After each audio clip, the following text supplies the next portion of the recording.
Welcome to subscribe my YouTube channel. Thanks for watching. Subscribe to channel bell button. என்னோட பேரு வினிதா.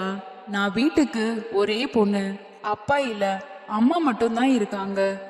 அப்பா நான் சின்ன வயசா இருக்கப்பயே இறந்து போயிட்டாரு. அதுக்கப்புறமா அம்மா எனக்கு கிடைச்ச வேலை எல்லாத்தையுமே செஞ்சு நல்லாவே படிக்க வச்சாங்க. நான் படிச்சு முடிச்சதுக்கு அப்புறமா அம்மாவுக்கு எனக்கு ஒரு நல்ல இடத்துல கல்யாணம் பண்ணி கொடுக்கணும் அப்படிங்கிற ஆசை வந்துச்சு. அதனால எனக்கு 18 வயசு ஸ்டார்ட் ஆனப்பயே மாப்பிள்ளை தேட ஆரம்பிச்சாங்க. தன்னோட பொண்ணை ஒரு நல்ல இடத்துல கல்யாணம் செஞ்சு வைக்கணும் அப்படிங்கிற ஆசை இருந்தனால அது தள்ளிக்கிட்டே போயிட்டு இருந்துச்சு. இப்போ எனக்கு வயசு 22. ஒரு நாள் என்னோட அம்மாவோட ஃப்ரெண்டு அவங்க பொண்ணுக்கு கல்யாணம்னு சொல்லி இன்விடேஷன் கொடுக்கறதுக்காக எங்க வீட்டுக்கு வந்தாங்க. ஒரு பக்கம் அம்மாவுக்கு அவங்க ஃப்ரெண்டோட பொண்ணுக்கு கல்யாணம் அப்படின்னு சொல்லி சந்தோஷமா இருந்தாலும், இன்னொரு பக்கம் தன்னோட பொண்ணுக்கும் இந்த மாதிரி ஒரு கல்யாணத்தை தன்னால செஞ்சு வைக்க முடியலையே அப்படிங்கிற ஆதங்கம் என்னோட அம்மா மனசுக்குள்ள இருந்துச்சு. அம்மாவும் அவங்க ஃப்ரெண்டு போனதுக்கு அப்புறமா என்கிட்ட சொல்லி ரொம்பவே மனசு வருத்தப்பட்டாங்க. நானும் அவங்களுக்கு ஆறுதல் சொன்னேன். அதுக்கப்புறமா அந்த கல்யாணத்துக்கு நாங்க 2 பேரும் போகலாம் அப்படின்னு சொல்லி முடிவெடுத்தோம். அப்பா இறந்ததுக்கு அப்புறமா அம்மா என்னை வளர்க்கறதுக்காக ரொம்பவே கஷ்டப்பட்டாங்க. எங்களோட கஷ்டத்துக்கு மத்தியில இந்த மாதிரி ஃபங்க்ஷன் எல்லாம் எந்த ஒரு விஷயத்துக்கும் நாங்க போனதே இல்ல. கல்யாணம் நடக்கிற நாளுமே வந்துச்சு. நானும் என்கிட்ட இருந்த யூஸ் பண்ணாத ஒரு புது ட்ரெஸ்ஸை அந்த கல்யாணத்துக்கு உடுத்திக்கிட்டு அம்மா கூட கிளம்பி போனேன். அந்த ஃபங்க்ஷனுக்கு போனதுமே அந்த ட்ரெஸ்ல என்னை பார்த்த எல்லாருமே, உன்னோட ட்ரெஸ் ரொம்ப சூப்பரா இருக்கு, நீயும் பார்க்க ரொம்ப அழகா இருக்குன்னு சொல்லி எல்லாருமே பாராட்டினாங்க. இதை கேட்டு என்னோட மனசுல சந்தோஷமா இருந்துச்சு. கல்யாண வீட்டுல என்னோட ஃப்ரெண்ட்ஸ் கூட நான் நின்று பேசிட்டு இருந்தப்போ அந்த கல்யாணத்துக்கு வந்திருந்த ஒரு நபர் என் பக்கத்துல வந்து என்னோட பேரு நிவின் அப்படின்னு சொல்லி இன்ட்ரடியூஸ் பண்ணிக்கிட்டாரு. நீங்க பார்க்க ரொம்ப அழகா இருக்கீங்க, அதுவும் இல்லாம இந்த ட்ரெஸ் உங்களுக்கு ரொம்பவே அழகா இருக்குன்னு சொல்லியும் சொன்னாங்க. யாருன்னே தெரியலையே, நம்ம பக்கத்துல வந்திருந்து நம்மள புகழ்றாங்களேன்னு சொல்லி எனக்கு ஒரே யோசனையா இருந்துச்சு. அதுக்கப்புறம் அந்த கல்யாண ஃபங்க்ஷன் ரொம்பவே சிறப்பாக முடிஞ்சிச்சு. கல்யாணம் முடிஞ்சு 2 நாள் கழிச்சு அம்மாவோட ஃப்ரெண்டும் அந்த பையன் நிவீனும் அவங்களோட அம்மா 3 பேரும் என்ன பெண் கேட்டு என்னோட வீட்டுக்கு வந்தாங்க. இதை நான் கொஞ்சம் கூட எதிர்பார்க்கவே இல்லை. அம்மாவோட ஃப்ரெண்டு அவங்க எல்லாத்தையுமே அறிமுகம் செஞ்சு வச்சாங்க. இவங்க என்னோட ரிலேட்டிவ் தான். அவங்களுக்கு உன்னோட பொண்ணை ரொம்பவே பிடிச்சிருக்கு. உனக்கு விருப்பம் இருந்துச்சுன்னா நிவின்க்கு தாராளமா உன்னோட பொண்ணை நீ கல்யாணம் செஞ்சு வைக்கலாம். நிவினை எனக்கு சின்ன வயசுல இருந்தே தெரியும். அவனை நான் பார்த்துக்கிட்டே தான் இருக்கேன். எந்த ஒரு கெட்ட பழக்கமுமே இல்லை. ரொம்ப நல்ல பையன். இந்த பையனை உன்னோட பொண்ணுக்கு நீ கல்யாணம் பண்ணி வச்சா உன்னோட பொண்ணோட வாழ்க்கை ரொம்பவே நல்லா இருக்குன்னு சொல்லி அம்மாவோட ஃப்ரெண்டு சொன்னாங்க. அம்மாவுக்கும் இந்த சம்பந்தம் நமக்கு சரிதான்னு சொல்லிப்பட்டுச்சு. ஏன்னா தன்னோட ஃப்ரெண்டு மேல அவ்வளோ நம்பிக்கை வச்சிருந்தாங்க. அம்மாவும் என்னை பார்க்குறாங்க. நானும் சரின்னு சொல்லி சம்மதம் சொன்னேன். அடுத்த 1 மாசத்திலேயே எங்களோட கல்யாணம் ரொம்பவே சிறப்பா நடந்துச்சு. மாப்பிள்ளை வீட்லயும் வரதட்சணை பத்தி எதுவுமே பெருசா கேட்கல. உங்களுக்கு என்ன முடியுமோ, உங்களுக்கு என்ன தோணுதோ அதை மட்டும் கொடுங்க அப்படின்னு சொல்லிதான் சொன்னாங்க. என்னோட அம்மாவுக்கும் இந்த கல்யாணத்துல எந்த ஒரு சுமையுமே ஏற்படல. இதனால எனக்கும் மாப்பிள்ளை வீட்டு மேல கொஞ்சம் மரியாதை அதிகமா தான் இருந்துச்சு. அவங்க வீட்டுல மாமியார், என்னோட கணவர், அது மட்டும் இல்லாம கணவரோட தம்பி மட்டும் தான் இருக்காங்க. என்னோட அம்மாவோட ஃப்ரெண்டு சொன்ன மாதிரியே மாப்பிள்ளை மட்டும் இல்ல, அந்த வீட்டில் இருக்க எல்லாருமே நல்லவங்களா தான் இருந்தாங்க. என் மேல ரொம்பவே பாசத்தோடு நடந்துக்கிட்டாங்க. அதுலயும் என்னோட மாமியார் என்னை அவங்களோட சொந்த பொண்ணு மாதிரியே பார்க்க ஆரம்பிச்சிட்டாங்க. என்னோட மாமியார் எந்த ஒரு விஷயத்திலையும் என்னை கட்டுப்படுத்தணும்னு நினைக்கல. அதே மாதிரி நான் உன்னை மகளா தான் பார்க்குறேன், நீ எப்படி விருப்பப்படுறியோ அதே மாதிரி இந்த வீட்டில் இருக்கலான்னு சொல்லி நிறைய டைம் என்கிட்ட சொல்லியிருக்காங்க. இது மட்டும் இல்லாம என்னோட கணவர் நான் நினைச்சதை விட என் மேல உயிராவே இருந்தாரு. என்னை எப்பவுமே சந்தோஷமா வச்சுக்கிட்டாரு. என்னோட கணவரோட தம்பியும் என் மேல மரியாதையாவும் பாசமாவும் நடந்துக்கிட்டாரு. என்னோட கணவர் நான் அம்மா வீட்டுக்கு போகணும்னு சொன்னாலே அடுத்த நிமிஷமே கொஞ்ச நேரத்துல என்னை கூட்டிட்டு வந்து அம்மா வீட்டுல கொண்டு விட்டுருவாரு. கல்யாணம் ஆனதுல இருந்து இது வரைக்கும் நான் என் அம்மா வீட்டுல தங்குனதே இல்லை. காரணம் கேட்டா, உன்னை விட்டு 1 நிமிஷம் கூட என்னால பிரிஞ்சு இருக்க முடியாது அப்படின்னு தான் என்னோட கணவர் சொல்லுவாரு. எங்களுக்கு கல்யாணமாகி 3 வருஷம் ஆயிடுச்சு. ஆனா அந்த 3 வருஷம் எப்படி போச்சுன்னு சொல்லி எங்களுக்கே தெரியல. அந்த அளவுக்கு நாங்க ரொம்ப சந்தோஷமா இருந்தோம். எங்களோட சந்தோஷத்துக்கு சாட்சியா இப்ப நான் கர்ப்பமா இருக்கேன். இந்த விஷயத்த கேள்விப்பட்டதுமே என்னோட அம்மாவாகட்டும் என்னோட கணவர் வீட்டுல இருக்கவங்களாகட்டும் ரொம்பவே சந்தோஷப்பட்டாங்க. இப்படி ஒரு குடும்பத்தை எனக்கு கொடுத்த கடவுளுக்கு நான் டெய்லியுமே நன்றி சொல்லிக்கிட்டு தான் இருக்கேன். இப்ப நான் 3 மாசமா இருக்கேன். ஒரு அம்மாவோட பக்கத்து வீட்டுல இருக்க அண்ணன் கிட்ட இருந்து எனக்கு போன் வந்துச்சு. அவர் பேசுறப்ப உன்னோட அம்மாவுக்கு ரொம்பவே காய்ச்சலா இருக்கு, அவரை பாத்துக்கிறதுக்கு ஆள் இல்லாம அவங்க ரொம்பவே சிரமப்படுறாங்க, மகளுக்கு இந்த விஷயத்த சொல்லி வர சொல்லுன்னு சொன்னா அவங்க கேட்கவே மாட்டேங்கிறாங்க, நீயாவது வந்து பாருமான்னு சொல்லி சொன்னாரு. இதை கேட்டதுமே எனக்கு ரொம்பவே பதட்டமாயிருச்சு. உடனே என்னோட கணவர்கிட்ட சொன்னேன். அவரும் என்னை அம்மா வீட்டுக்கு கூட்டிட்டு போனாரு. அம்மாவும் நான் பாத்துக்கிறேன், நீ உன்னோட வீட்டுக்கு போ அப்படின்னு சொல்லி சொன்னாங்க. இல்லம்மா, நான் மட்டும் உன்னோட இருந்து உன்னை பாத்துக்கிறேன், அவர் வேணும்னா வீட்டுக்கு போகட்டும்னு சொல்லி என்னோட கணவரை அனுப்பி வச்சேன். அவரும் போறதுக்கு மனசே இல்லாம சரின்னு சொல்லி கிளம்பி போனாரு. ஆனா அப்போ எனக்கு தெரியல, அந்த நைட்டு தான் என்னோட வாழ்க்கைய புரட்டி போட போகுது அப்படின்னு சொல்லி என்னோட கணவரை அனுப்பிட்டு நானும் என்னோட அம்மாவுக்கு தேவையான சாப்பாடெல்லாம் செஞ்சு கொடுத்து மருந்து கொடுத்து அவங்கள தூங்க வச்சுட்டு அவங்களோட பக்கத்திலேயே படுத்துக்கிட்டேன். நைட்டு ஒரு 12 மணி இருக்கும். என்னோட ஃபோனுக்கு ஒரு கால் வந்துச்சு. இந்த டைம்ல யார்ப்பா ஃபோன் பண்றாங்க அப்படின்னு சொல்லி ஃபோன் எடுத்து பார்க்குறப்பதான் என்னோட கணவரோட தம்பியோட நம்பர்ல இருந்து ஃபோன் வந்துச்சு. சொல்லுங்க அப்படின்னு சொல்லும் போதே அவர் அழுதுகிட்டே, அண்ணி, அண்ணன் நம்மளை விட்டு போயிட்டாரு அப்படின்னு சொல்லி சொன்னாங்க. இதை கேட்டதுமே என்னோட தலையில இடியே விழுந்த மாதிரி இருந்துச்சு. நானும் அழுதுகிட்டு, கோமா விளையாடுதீங்க அப்படின்னு சொல்லி கத்துனேன். அவரோ, இல்ல அண்ணி, உண்மையாதான் சொல்றேன் அப்படின்னு சொல்லி போனை வச்சுட்டாங்க. நானும் கடவுளை வேண்டிக்கிட்டே, இது உண்மையா இருக்கக்கூடாது, என்னோட கணவரை என்கிட்ட இருந்து பிரிச்சிடாத அப்படின்னு சொல்லி கடவுளை வேண்டிக்கிட்டே என்னோட வீட்டுக்கு கிளம்பி போக ஆரம்பிச்சேன். நான் அவசர அவசரமா போறத பார்த்து என்னோட அம்மாவும் என் பின்னாடியே கிளம்பி வந்தாங்க. என்னோட கணவர் வீட்டுக்கு போய் பார்த்தப்பதான் எல்லாருமே கூட்டமா நின்றுட்டு அழுதுகிட்டு இருந்தாங்க. அதை பார்த்து ஒரு நிமிஷம் என்னோட இதயமே நின்று போற மாதிரி இருந்துச்சு. நானும் அழுதுகிட்டே உள்ள போய் பார்க்கறப்பதான் என்னோட கணவர் தூங்குற மாதிரி படுக்க வச்சிருந்தாங்க. எல்லாரும் அவரை சுத்தி நின்று அழுதுகிட்டே இருந்தாங்க. என்னோட ஆசை கணவர் இப்படி படுத்திருக்காரே அப்படின்னு சொல்லி அவரோட நெஞ்ச பிடிச்சுக்கிட்டு கதறி அழுதேன். எவ்வளோ நேரம் அழுதேன் அப்படின்னு சொல்லி எனக்கே தெரியல. அப்படியே மயக்கமாகிட்டேன். கண்ணை முழிச்சு பாக்குறப்போ என்னோட கணவரோட காரியம் எல்லாமே முடிஞ்சிருந்துச்சு. மாமியார் கிட்ட கேட்டப்போ, நீ 3 நாளா மயக்கத்துல இருந்த அப்படின்னு சொல்லி சொன்னாங்க.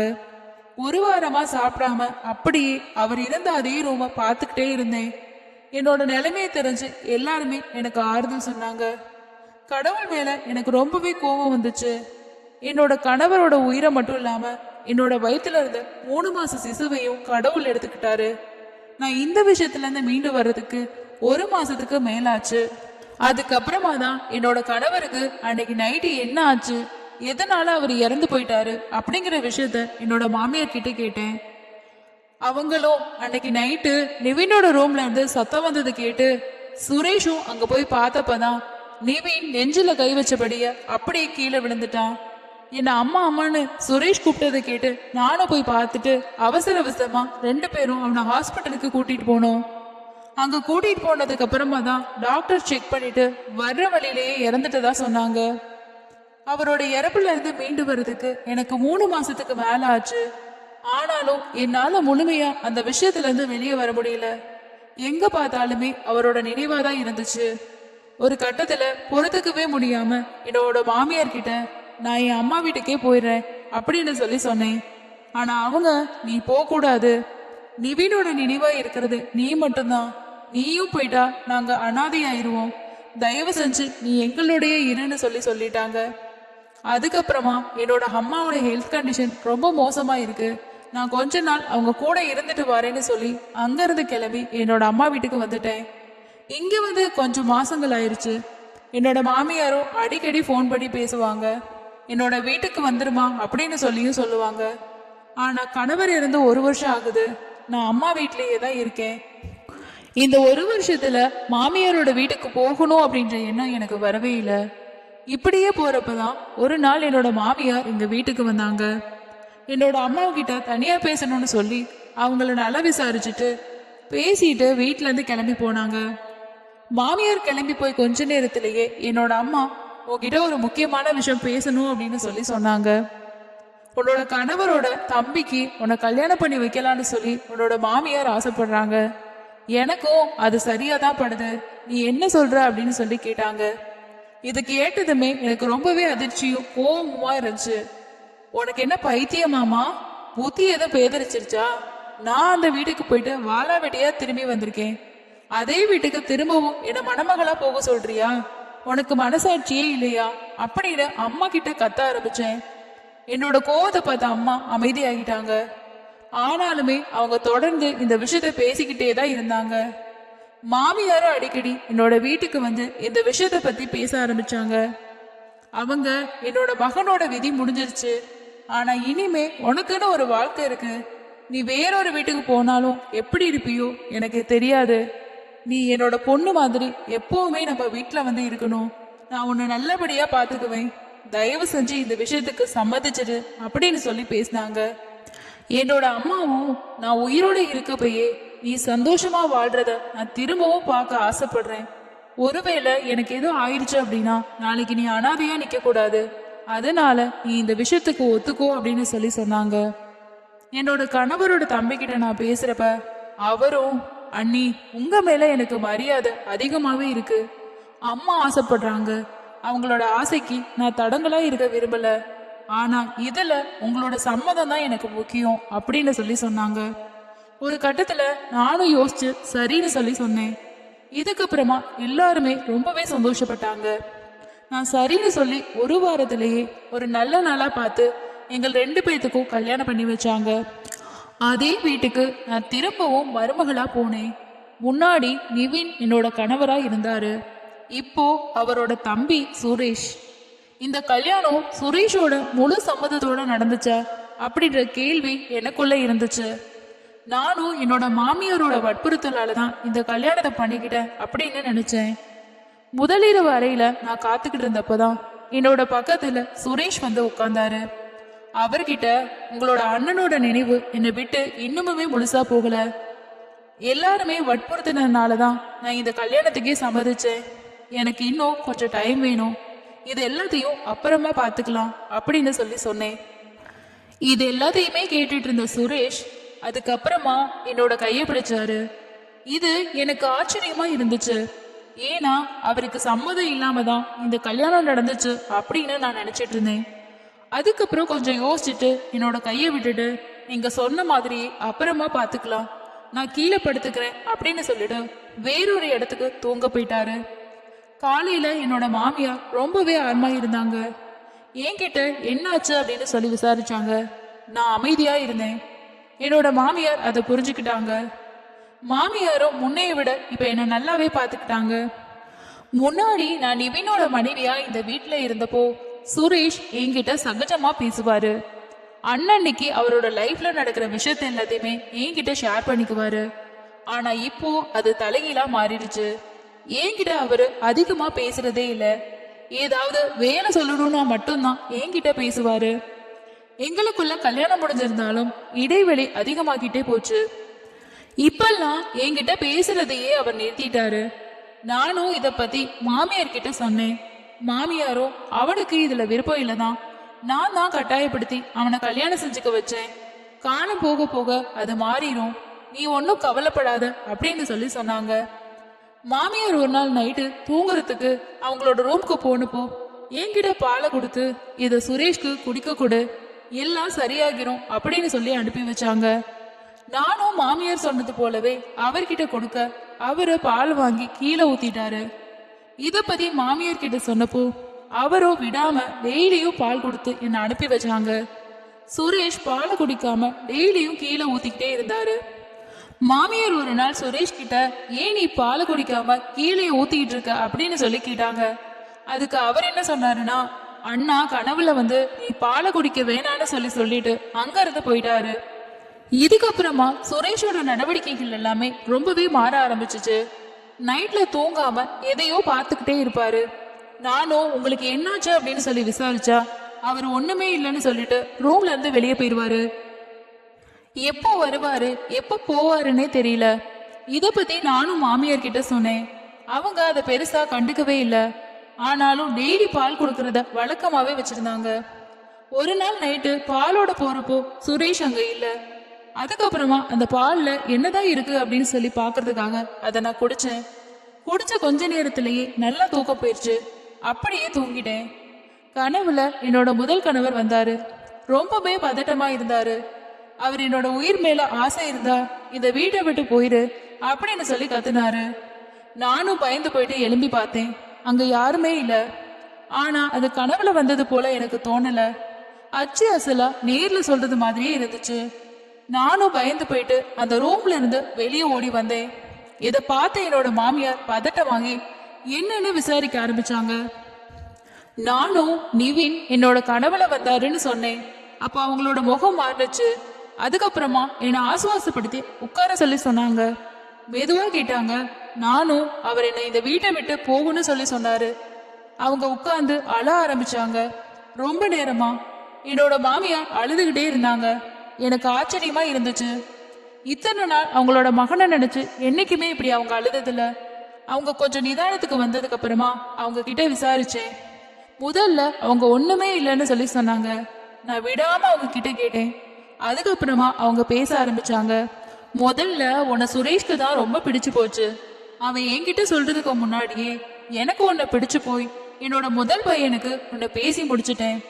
சுரேஷ் என்கிட்ட வந்து அந்த பொண்ணை தான் எனக்கு பிடிச்சிருக்கு, ஆனா நீங்க அண்ணனுக்கு பேசி முடிச்சிட்டீங்க.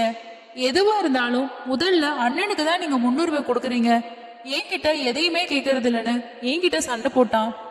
நானும் அவனை சமாதானப்படுத்தி அப்படிலாம் ஒன்றும் இல்லை, உனக்கு வேற ஒரு நல்ல பொண்ணா பார்த்து கல்யாணம் பண்ணி வைக்கிறேன்னு சொல்லிட்டு உங்க 2 பேத்துக்கும் நான் கல்யாணம் முடிச்சு வச்சேன். ஆனா சுரேஷ்க்கு உன் மேல இருந்த மோகம் தீரவே இல்லை. கல்யாணம் முடிச்சதுக்கு அப்புறமா கூட உன்னை ஒரு மாதிரியா பாக்குறத நான் பல தடவை பார்த்திருக்கேன். அவனை கூப்பிட்டு இது உன் அண்ணனோட வைஃப், அப்படி தப்பா பார்க்க கூடாது, அது தவறுன்னு சொல்லி சொன்னேன். இப்படி இருக்கப்பதான் ஒரு நாள் நீ உன்னோட அம்மா வீட்டுல நைட்டு தங்கிட்ட. அன்னைக்கு நைட்டு விக்கி கிட்ட உன்னை பத்தி சுரேஷ் சொல்ல ஆரம்பிச்சான். அந்த நேரத்துல 2 பேருக்குமே வாக்குவாதமா மாற ஆரம்பிச்சிச்சு. கோபத்துல எதிரில் நிக்கிறது தன்னோட அண்ணன் அப்படின்னு சொல்லி நினைக்காம அவனோட குரல் வலியை பிடிச்சு நெருங்க ஆரம்பிச்சான் சுரேஷ். நானும் பதட்டமாக்கி எவ்வளவோ தடுக்க முயற்சி பண்ணேன்.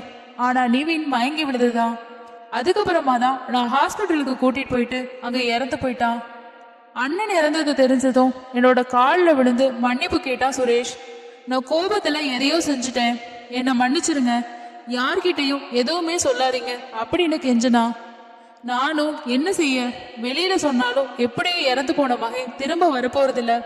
அப்படி சொன்னா இருக்கக்கூடிய ஒரு மகனும் ஆயுள் முழுக்க ஜெயில இருக்க வேண்டி வரும். வயசான காலத்துல நான் எங்க போறது அப்படின்னு யோசிச்சு அதை அப்படியே விட்டுட்டேன். என்னோட மகனுக்கு ஹார்ட் அட்டாக் வந்துதான் இறந்து போயிட்டான்னு சொல்லி எல்லார்கிட்டயுமே சொல்லிட்டேன்.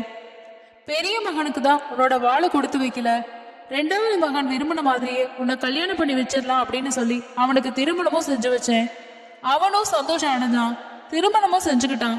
ஆனா உன்னை நெருங்குற பையலாம் அண்ணனோட முகம் தெரியுறதா என்கிட்ட சொன்னான். அது மட்டும் இல்லாம தூங்குனாலும் அன்னை தொந்தரவு பண்றதாவும் சொன்னான். அதனால தான் டெய்லியும் பால்ல நான் கொஞ்சம் தூக்க மாத்திரையை கலந்து கொடுத்தேன். இதனால அவனோட பயம் போயிட்டு உன் கூட கணவன் மனைவியா வாழ ஆரம்பிச்சிருவான் அப்படின்னு நான் நினைச்சேன். வயசான காலத்துல எல்லாரையும் மாதிரி பேர குழந்தைகளை பாக்குறதுக்கு ஆசைப்பட்டேன், என்னை மன்னிச்சிடுன்னு சொல்லி அழுதாங்க. இது எல்லாத்தையும் கேட்டதுக்கு அப்புறமா எனக்கு உலகமே நின்று போன மாதிரி இருந்துச்சு. என்னோட பிரியமான முதல் கணவரை கொன்னவனோடையா இத்தனை நாட்கள் வாழ்ந்தோன்னு நினைச்ச போய் என்னோட மனசுல கோபம் கொப்பளிச்சிச்சு. நான் எதுவுமே பேசாம என்னோட ரூமுக்கு போயிட்டு என்னோட துணி எல்லாத்தையுமே எடுத்துட்டு என்னோட அம்மா வீட்டுக்கு போயிட்டேன். என்னோட மாமியாரோ எவ்வளவோ தடுக்க முயற்சி பண்ணாங்க, ஆனா நான் கேட்காம என்னோட அம்மா வீட்டுக்கு போயிட்டேன். அம்மாவும் என்ன ஏதுன்னு விசாரிச்சாங்க, நான் ஒண்ணுமே சொல்லல. மாமியாரும் பல தடவை எங்க வீட்டுக்கு வந்து என்னை சமாதானப்படுத்த முயற்சி செஞ்சாங்க. அவங்க கிட்ட நான் சொன்னேன், நான் நினைச்சிருந்தா உங்க 2வது மகனை போலீஸ்ல பிடிச்சு கொடுக்க முடியும், ஆனா உங்களுக்கு நான் மதிப்பு கொடுக்கறேன். அவருக்கு வேறொரு கல்யாணம் செஞ்சு வச்சு உங்களோட ஆசையை நிறைவேற்றிக்கோங்க, தயவு செஞ்சு என்னை விட்டுருங்க, நான் என்னோட முதல் கணவரோட நினைவிலேயே வாழ்ந்துட்டு போயிடுறேன் அப்படின்னு சொல்லிட்டு அவங்கள அனுப்பி வச்சேன். சுரேஷும் என்கிட்ட பேச எவ்வளவோ முயற்சி செஞ்சாரு, ஆனா நான் அவர்கிட்ட பேசவே இல்லை. இத பத்தி யார்கிட்டையும் எதுவுமே இதுவரைக்கும் சொல்லவே இல்லை. என்ன செய்யறது, இறந்து போன என்னோட கணவர் திரும்பி வரப்போறதில்ல. நான் அமைதியா இருப்பது என்ன மருமகளா அல்லாம ஒரு மகள் மாதிரி பார்த்துக்கிட்ட ஒரு மாமியாருக்கு செய்யக்கூடிய ஒரு உதவியா? என்னோட இந்த சூழ்நிலையில நான் எடுத்த இந்த முடிவு சரியானதா இல்ல தவறானதா அப்படின்ற உங்களோட கருத்துக்களை மறக்காம கீழே இருக்க கமெண்ட் செக்ஷன்ல ஷேர் பண்ணுங்க. இந்த வீடியோ பிடிச்சிருந்ததுன்னா மறக்காம ஒரு லைக் பண்ணிக்கோங்க. இது வரைக்கும் நம்ம சேனலை நீங்க சப்ஸ்கிரைப் பண்ணலைன்னா மறக்காம சப்ஸ்கிரைப் பண்ணிக்கோங்க. அடுத்த இன்னொரு கதையில சந்திக்கலாம். நன்றி.